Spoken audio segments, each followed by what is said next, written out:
Ladies and gentlemen, boys and girls, we're back. It's the Canadian Bowler Podcast. Darryl, what's going on today? Morning, Luke. Everything's going great. The weather's changing. We're getting into winter, but otherwise, everything seems to be going good. How are you? Oh, not too bad. I mean, speaking on the weather around here, it doesn't really feel like winter. It's been so warm lately. It's almost like we went backwards after the little bit of snow we had there a couple weeks ago. So Yeah, it's interesting for sure. I was just gonna say that we had an interesting dusting of snow where I woke up and everything was covered. I had to scrape off my car because I was actually going somewhere that day. But otherwise, yeah, it's been really nice out. Yeah, it has been for sure. Too bad we can't roll. True. Anyways, guys, before we get into this, remember the usual stuff. Like, subscribe, hit the notification bell so you know whenever we go live if you miss our posts on Facebook. We're on all major podcast platforms, so if you can't hang around but you like to listen to them on a different time, they're available on Apple Podcasts, Spotify, Stitcher, all the podcast platforms, I'm pretty sure. And I guess with that being said, it's time to introduce the most anticipated guest we've ever had. He's a guy that I've known for a while. He's a great young bowler. He's been Darryl's test subject in the coaching department, I suppose we could say that. It's Owen Kirby. Owen, how you doing? Good. Thank you for having me on, guys. I really appreciate it. Thanks for coming. So usually I like to start off the interview with just like a pretty simple question, and who is Owen Kirby today? Owen Kirby is a 21-year-old student who is looking to hopefully graduate from his post-grad program and is missing bowls and can't wait to get bowling again. That's about it. Perfect. Owen, I mean, we've known each other for quite some time. You were one of my first real coaching subjects when I was starting coaching and doing all that kind of stuff. I wanted to ask you, as a young person, what got you into bowls? Why did you start bowling? Well, it was in 2011. I went with my family to go see my uncle. He was playing in the Nationals in Willowdale. And he got me out on the green and I rolled a few bowls. And the next year, 2012, my dad thought it was a good idea to go to Kitchener Lawn Bowling Club to maybe give it a try. And at first, I wasn't really looking forward to it. I was kind of dreading it, but it was good. It was a good experience, and great people to introduce you to the game. I had like Josh Cameron and Mike McNorton, so they made it really fun.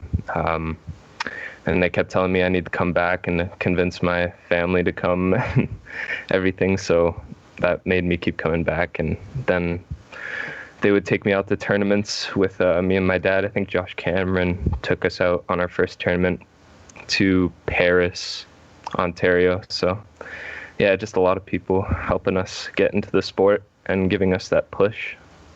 So you said you dreaded it a little bit when you first started. What about the game kept you in it? Like, what made you keep coming back? I think at first it was definitely the people around you. Josh Cameron and Mike McNorton, they became like friends. So did a lot of the other bowlers at Kitchener. And then even just going to tournaments and meeting new people. So that was really good. It was good for me to get out and talk to people as well, because I have a very bad social anxiety. So that was really good to get out and practice talking to people. And it was good to have fun bowling as well. At first, it wasn't really the competitive stuff until I think like 2013 was when I realized that it could be competitive. But yeah. We've talked to a few, I guess, younger people and people that have come up in bowls before, and you make a really good point that it's not necessarily the sport itself that brings the young people out. It's the other people around that really make a difference. How you talked about Josh and Mike, that group at Kitchener Lawn Bowling Club. For those that don't know, Kitchener Lawn Bowling Club is a really struggling club right now. They don't have a lot of members, but at one time it was like the place for all the youth bowlers in the area. A lot of great bowlers came out of there. What was it about that group and about those two individuals, Josh and Mike, that that really kept you coming back? I think it was just how fun they made the game. They'd be running up and down the green and yelling at each other and joking around constantly. So that really helped. And then just the different kinds of people that you see there. I think it was the young people that intrigued me at the time because I was a lot younger and I wasn't looking forward to it because it's like, this isn't something you really want to go to school and tell people that you did. But they made it a little easier for that for me to explain it to my friends at school and such. So I understand what you say about you didn't want to tell people in school. Like we were similar ages when we started in the sport, and I had similar experiences. Did you ever go through anything where maybe someone at school or someone that you knew made a comment about it, like almost like bullied you in a sense about playing lawn bowls? I wouldn't say they bullied me about it. I had a lot of people teasing me and bugging me about it constantly, mostly my friends, because I did tell a few, and then the word spread really quick through my friends, so everybody knew I was the bowler. But no, after a while I got kind of used to it. It doesn't really bother me that much. I'm very proud of it. I don't think it's anything to be ashamed of. It's just I guess the mind of younger people. People are just not used to seeing it, I guess. Yeah, I think a lot of young people can probably relate. Like I said, my experiences were similar. I'm sure Darryl, when he first got into the sport, had similar experiences. And it is relatively shocking how well people receive it sometimes. Like you said, people like to tease, and obviously some people are more negative towards it than others. But I always thought that it was pretty open. I mean, especially once you started winning stuff too. I feel like people usually start to frig off, if you will, when they realize it's a real thing. From Owen's point, the people around him kept him in the game, and I think that's a really key point for all you people out there that are either running club programs, trying to get youth and younger people into the game. It's not about getting the one or two; it's about getting that group that can actually play together, be together, connect. Because they often can't connect as closely to their coaches or the people showing them the game as they can to other people and have that fun of playing the game. I know at Heritage, when we were starting out trying to do a junior program, it was looking at Kitchener with the Owens and the Mikes and the Joshes and the Caitlins and trying to figure out what do they have there that keeps drawing people in? What are they doing that we can kind of, I guess, quote unquote, steal from that'll attract these players? Because a lot of them have become excellent bowlers. You've got Owen here, who's part of the national program. Mike McNorton's part of the national program. Josh and Caitlin have won numerous things as well. So it's really, really cool to see all these people that I know. Owen, there's pictures of you when we started that you're probably half my height. And here you are now having won, youth championships, and I've traveled all over the place. It's amazing to see. What are some of your favorite memories, Owen, over the course of your bowls career? I would say probably my favorite memory is in 2017 when I won my first junior title.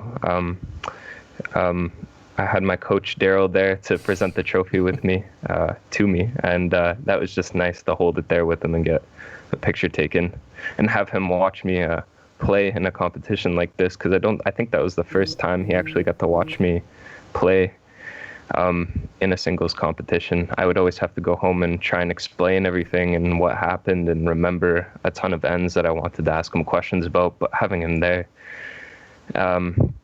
to go and talk to after a game or something, or get an opinion on a bowl, maybe if he saw it. So that was really good.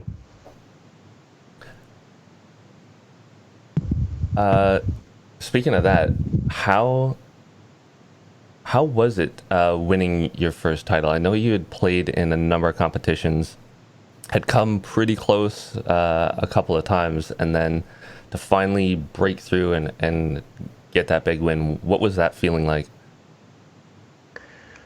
It was really it was a really good feeling. I felt really accomplished. I felt like I really worked hard for it as well. I was practicing a lot in 2017 and 16 and 15. Yeah. No, it was just it felt really good because I had a lot of close games. Even just last year, I had a really good game against Brandon Watson.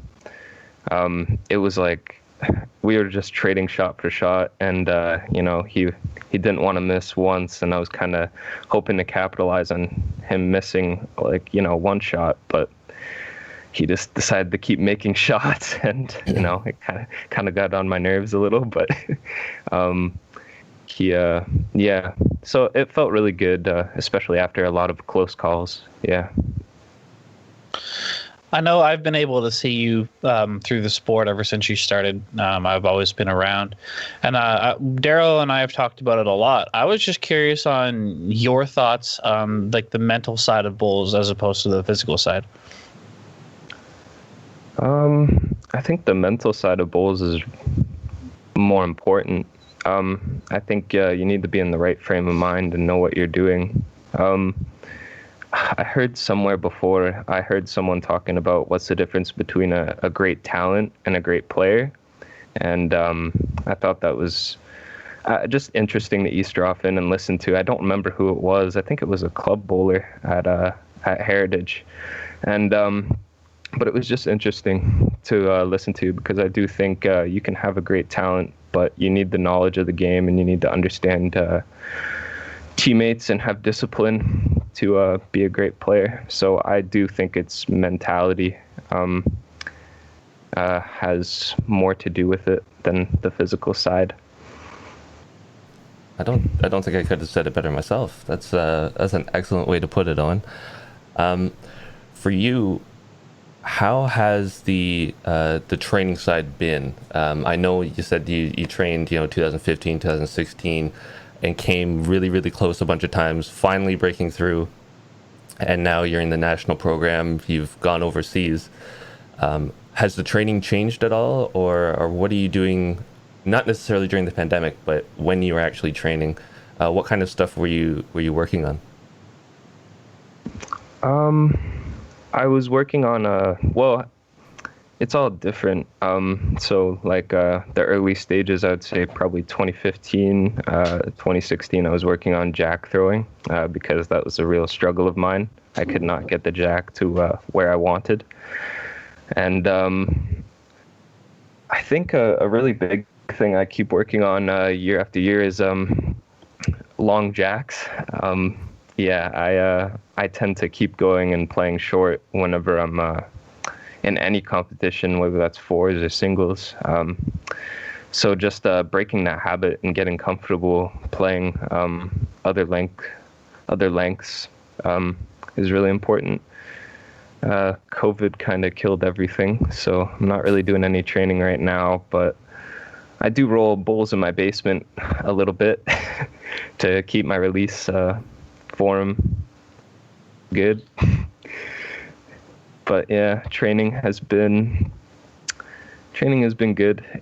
It's a different thing every year. I find I'm sometimes not working on the same things, and coaches like yourself really help with pointing out weaknesses and or strengths that you can improve on even. So What do you think was the biggest factor from you going and being, let's just call it mildly successful and being close, like you had said, to being the championship caliber player that you became?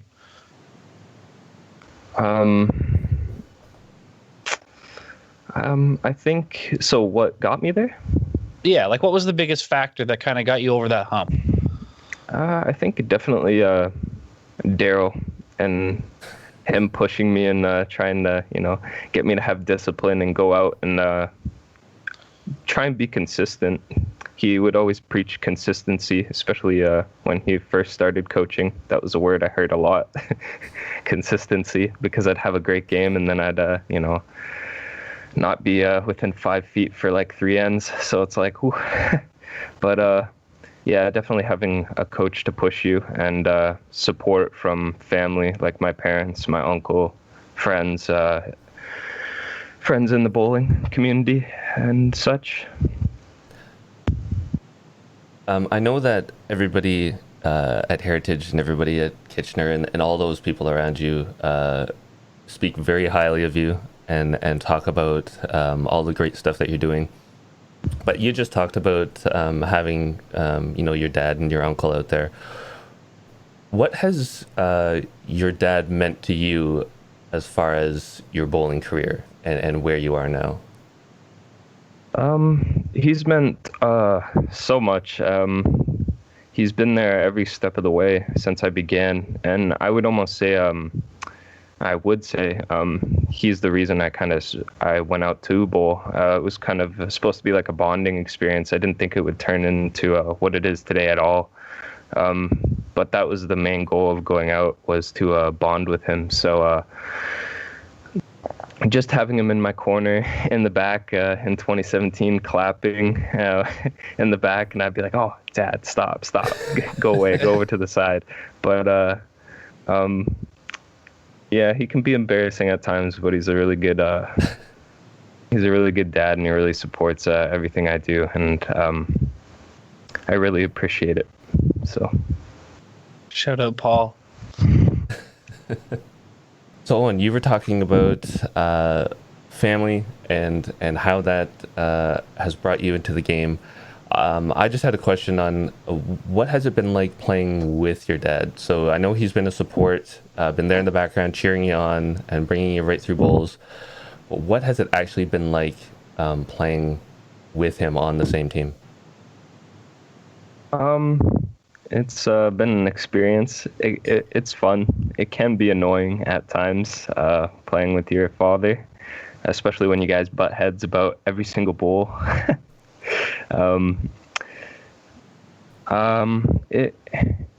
It was nice. It was good bonding. I found we played best when we didn't speak that much to each other. We just kind of said, "Yep, I'm gonna play this." Okay. So yeah. That was definitely a good experience. We did do well a few times too. I know we made it out of districts, which kind of surprised me the one time. That was a good accomplishment. And then we went to the provincials, and I remember we just got absolutely crushed every game. And we played like Kevin Jones and James Cavell, and yeah, that did not go well. And then we played Don Coswell and Bob North, and that was even worse. I think they like almost stomped us. I know Don reminds me of it almost every time I see him. So It does sound like something that Don would do. yeah, has to let everybody know around him too that he stomped me and my dad. Yeah. Of course. So speaking of that, you've been all over the place. What was your first international event like? How did you feel going into that big of an event? My first international event, I believe, was NAC 2016, and that was in Vancouver. And I felt really actually comfortable going into that event.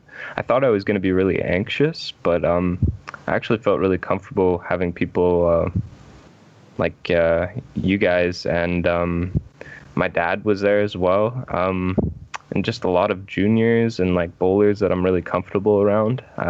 That's where I met Chris Stadnick as well, and he made it really easy to bowl with him. He was like really easygoing, easy to talk to. So yeah, no, that actually really felt really good. That was a good international debut. I had a lot of fun at that. I was actually still playing at the time, believe it or not. Luke was there as well. It was. I don't think people understand the importance of an event like the NAC, where everybody gets to play together. It might not be the Worlds or the Commonwealth Games. It's U.S. versus Canada, but for both countries, it can be a huge stepping stone for people trying to get on the national team and just to understand what international competition is about. What was it like playing with some of the people that you possibly have looked up to for quite some time? It was really good. I also met a lot of people, but just to bowl with your coach is really nice. We always didn't really get the opportunity early on, especially in 2016. I think OPL was just starting. So we didn't really get to bowl that often, but I got to bowl with people. I think our fours team was like Rob Law, yourself, Chris, and myself on that team. And it felt like such a good dynamic. Everybody was laughing, communicating well, focused. It was just an all-around good experience. I always liked the NAC because, like yourself, I think it was my first international event as well. Was that same one, and it's interesting to like maybe some of the older guys that might not be quite as serious, and they might not take it quite as serious as some of the younger people. But it's cool because it's a good step from going from like national bowls and being able to be at that high level like seriousness where like you want to win every game, you're representing your country, and at least you have like a good group of people that are with you. Like I know like my first outside of that, my first international event was a singles event, and that's really, really hard for a young person to just jump into this game of singles all by yourself. There's a couple people there with you, but I mean, like worst case scenario, it's you, a female athlete, and a coach. So there's not a whole lot of people there that are there to support you. So I think the NAC is really good for stuff like that. So I've got a question for you, Owen. I know that you and Luke played together over in Wales as well. What's Luke like to play with? Terrible. No, Luke's good to play with. He knows how to calm his teammate down, especially when they might be really anxious or not bowling well. They might be down. He can really pick a player up in situations like that, and that can really have an impact on the game. Of course, morale is important as well, and he really boosts that. I think we even bowled against Aaron Wilson and Jesse, someone from Australia, and yeah, that was probably my favorite game with Luke. That was like really it was really good. I enjoyed it. It was the greens weren't too bad. They were extremely fast. And we were actually I think we were winning at one point, right, Luke? I believe we were leading for the first 12 or 14 ends. Yeah. And then there was the fatal end where Aaron Wilson threw a drive and took all of our balls off the green. Yeah. And we never came back. But it was awesome. That's a game that I'll probably never forget. That's probably one of my favorite games I've ever played, even though we lost. Agreed. Go ahead, Darryl. Go ahead, Luke. Oh, I was just going to say on the flip side, what's Darryl like to play with? Oh, crap. What's Darryl like to play with? Darryl is very intense. He's also very good at picking a player up and giving confidence to. It's always good to bowl with your coach as well. I think we bowled in OPL a lot, actually. And that's always a good experience. I get really serious when we play in the OPL. I love that competition. So,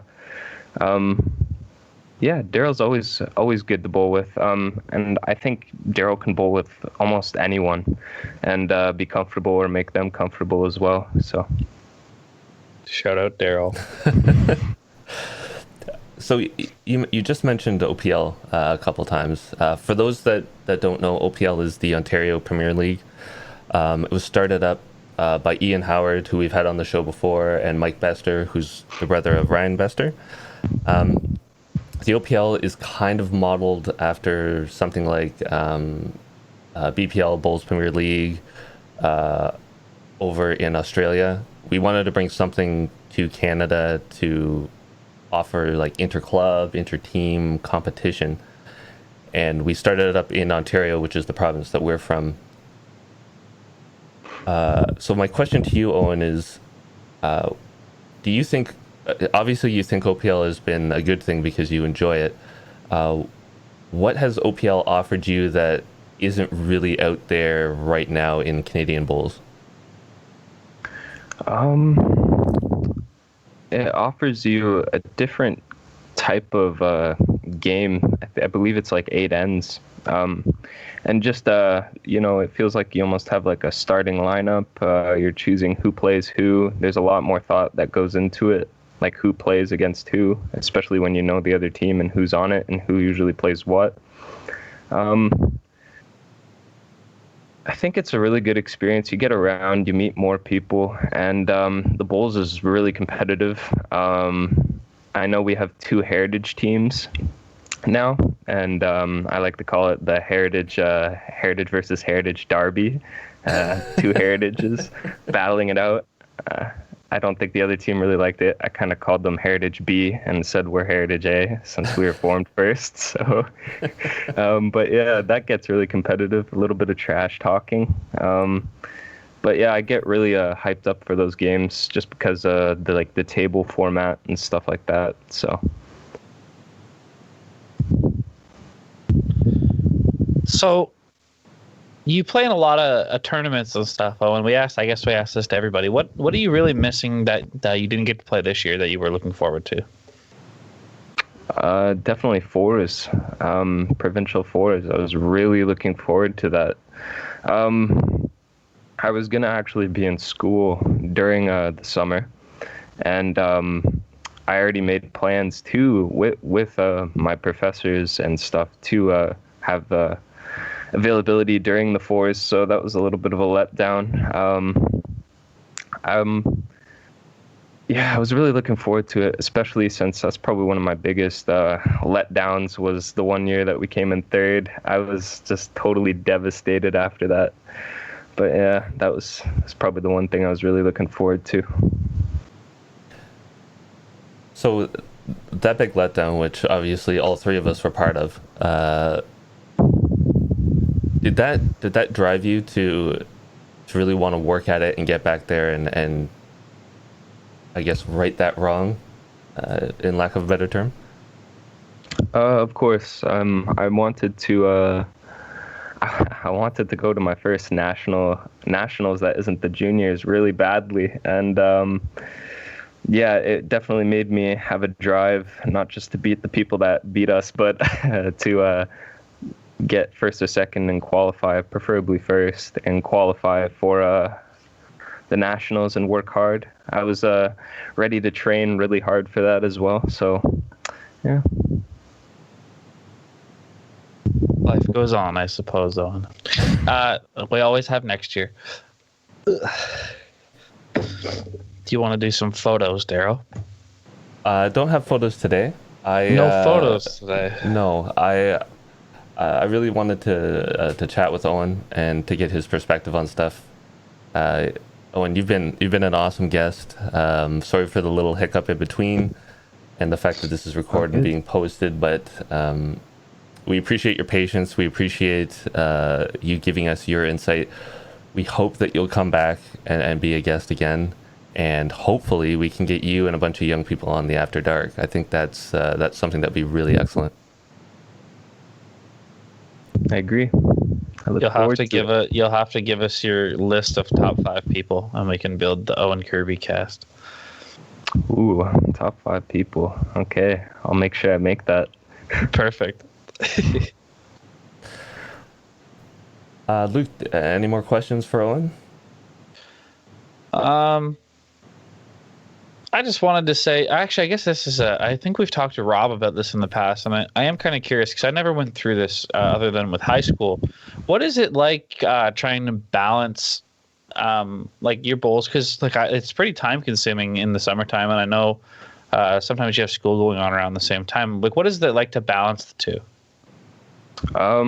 It can be really difficult at times. I know when I went out to California for the NAC, I was missing school, and probably the most important, it was right in the middle, right after reading week, and yeah, it was a struggle to catch up after. I brought my laptop. I tried keeping up, but not being in class and stuff, you miss important announcements and such. So, but I feel like this summer would have been difficult as well, balancing bowls and such. That's why I planned ahead, and I reached out to the program coordinators and tried to get a schedule that I could work and explain to them when I'm going to be gone.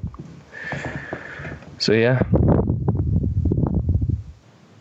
I think it's tough for anybody. I've being a coach of younger people and having them go say to the World Championships in Australia when that was on, working with them to find a schedule to give them all the prep work and all that kind of stuff, and then knowing that they're having to deal with their professors and coordinators and hopefully, fingers crossed, that they understand and allow you to go. It's tough. So I give props to anybody who does that kind of sacrifice, whether it's work or school, to play bowls and to really follow their goals and their dreams. Like Owen here, it's not easy for anybody. Yeah. Well, Owen, I personally don't have any more questions. I don't know if Darryl does. No, I think I'm good. Owen, it's been an excellent interview. Yeah, Owen, I thank you. I thank you a lot for coming on. You've been a guest who's been on the radar for sure, and I'm really happy that you were so gracious and came onto the show to chat with us today. I don't know if Owen, if you have any social medias you want to promote or anything. No, I'm okay. No? All right. Well, anyways, guys, make sure you keep an eye out for Owen Kirby. He's going to be, he already is, but he's going to be one of the next Canadian superstars in the sport. I really do mean that. He's great and he works hard and he's a good kid. Thanks a lot, Owen. And I look forward to talking to you soon. Thanks, guys. I really appreciate you having me on. Honored. Thank you. Thanks, Owen. See you, pal. See ya. All right. Well, Darryl, that was a really good interview. I really enjoyed speaking with Owen. I did too. Obviously, I know him quite well. He's one of the juniors that I coach. Seeing him, climb the ladder and be where he is today is super special for me. Knowing that he's worked hard to get where he is. Like you said, with school and dealing with all that stuff, because when he's in high school, it was a little different. Now that he's in college, it's more pressure. Yeah, I know you and him both touched on it a little bit. I just wanted to give a quick shout out to Owen's dad. Owen's dad's always been really great. Not even just for Owen, but for other bowlers. I guess I could say myself in particular. Like when we were in Wales, we were split up all over the place, and we didn't have enough coaching staff. And so Paul was always right there beside our green, giving us whatever we needed, helping us however we could. And Paul's always been one of those guys where I feel like I could just talk to about anything because he's been so nice to me and whatever else. So just a quick shout out to Paul there, and keep on doing what you're doing. I'll just say ditto to that. Paul's been a huge influence on Owen, been a great friend to me on the green as well, and just sharing laughs and special moments and all that kind of stuff at different competitions has been awesome. So shout out, Paul. Yeah, absolutely. I guess moving forward, I don't really know where we want to go with the show now because we're in that same little bubble that we always get stuck in. where there's not much going on other than our interview. So I guess I'll bring it back to something that I challenged you with last week, Darryl. How has the Canadian Bowler Fitness Challenge been going for you? I'll say okay, not great. I did go on a couple walks, which was nice. I wanted to do a lot more than that and maybe even get out jogging, which didn't happen. But I also have been out doing a lot more yard work. Obviously, it's fall here in Ontario, so leaves are everywhere. I've got 2 giant trees in the front, my neighbor and mine, like 5 or 6 in the back, which just absolutely dumped over the last couple weeks. So raking, bagging, hauling all that stuff, cleaning the gardens. While it's not running or lifting weights or anything like that, I've been trying to incorporate that as, I mean, I'm old. I got worn out raking all those leaves for sure, but it has been a struggle. I'll be perfectly honest. I haven't done what I wanted to do, and hopefully moving forward, I can just keep on the upward incline, I guess. Hey, well, on the bright side, it's a starting point, and I know it's maybe not what you wanted to do, but doing a little bit now is probably more than you have done since you've been locked down at your house, because you're not even walking to your car to walk into work. Absolutely. You're in the house doing your home stuff. So even just getting outside and raking the leaves and going for a walk, it's going to be a lot more than what you have been doing, and it's good stepping stones just to try and push yourself to the next spot. I mean, myself personally, I have done absolutely nothing, so I'm done even worse. Other than I have an app on my phone. I don't know if you ever heard of the Calm app before, but I use it for it has a bunch of like meditating things, and I try to do those once a week just to try and like reset my mind and whatever else. And I find it actually really helpful. I would second that for anybody watching this. If you can get one of those apps like Calm, one that I have on my phone is Headspace. I think it's pretty much the same thing. It's similar, yeah. Yeah. Just for the mental side to help you with anxiety, stress. I mean, and right now where some of us are stuck at home, some of us are out of jobs, whatever it is, stress and anxiety and even that fear of what's going to happen next can be at an all-time high.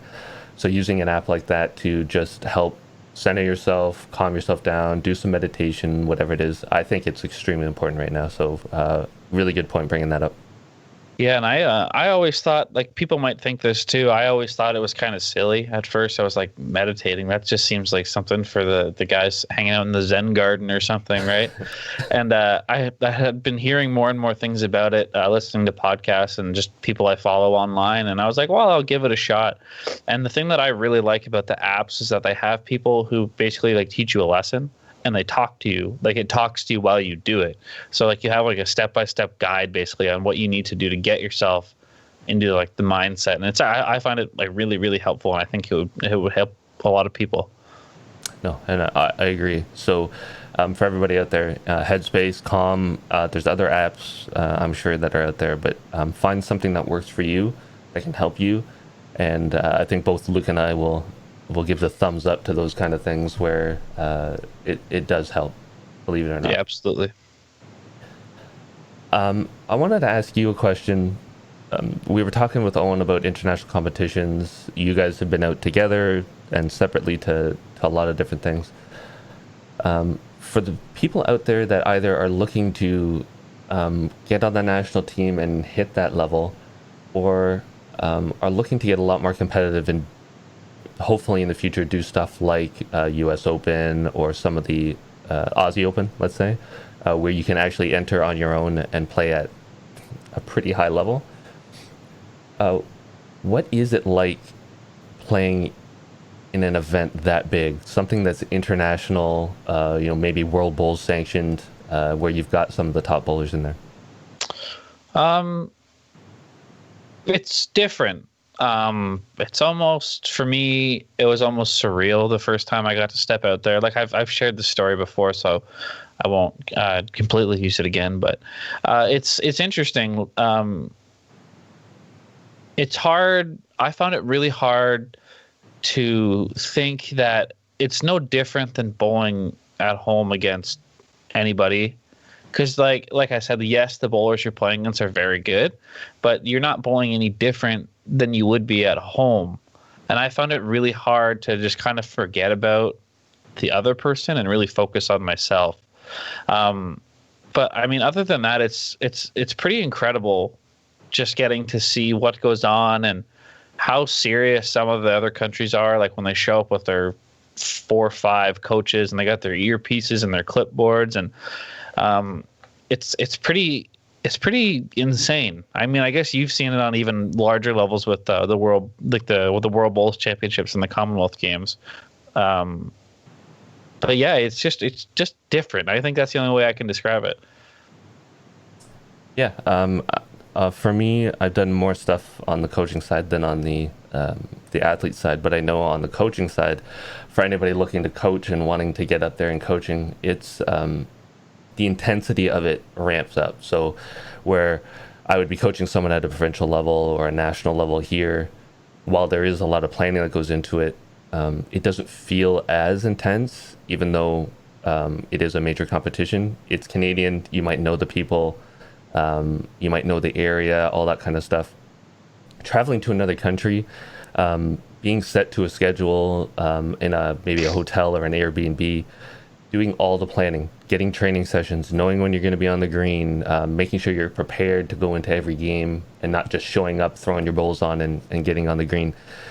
It can be intimidating, and it can be, like I said, just that next level intensity as far as making sure everything is going the way you need it to, and making sure that athlete is calm and ready to go. It's a cool experience, but it's a lot of work.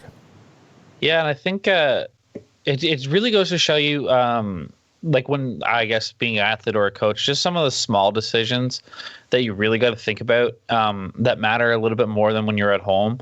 Like, for example, maybe you're not going to eat something that's going to upset your stomach the next day, just so you don't have to have maybe an accidental bathroom break or something along those lines. Or maybe you're only going to have, I don't know, let's just say if you're going to drink, maybe you're only going to have 1 beer with your dinner instead of 2 or 3. So you don't, let's say you're not going to be hungover, but sometimes, like you wake up and you just feel a little like you're in a little bit of a daze.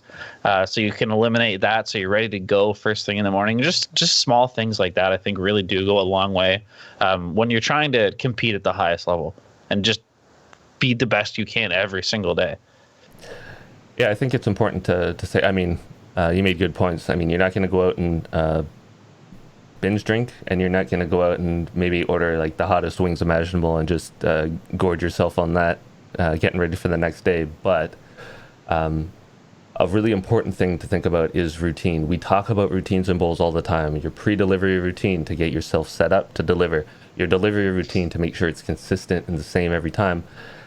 There's routines before and after games, and even at night, where you get to bed at a certain time, you wake up so you're refreshed and ready to go for your competition. Eating at the right times, not eating too late so you're just going right to bed.